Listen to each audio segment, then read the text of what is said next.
بسم الله الرحمن الرحيم.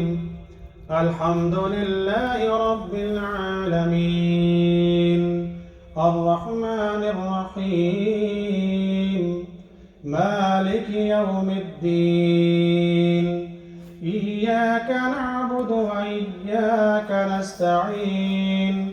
اهدنا الصراط المستقيم، صراط الذين أنعمت عليهم غير المغضوب عليهم ولا الضالين،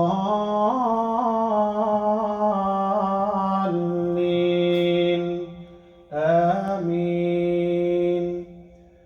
قل أعوذ برب الناس، ملك الناس، إله الناس، من شر الوسواس الخناس الذي يوسوس في صدور الناس من الجنة والناس.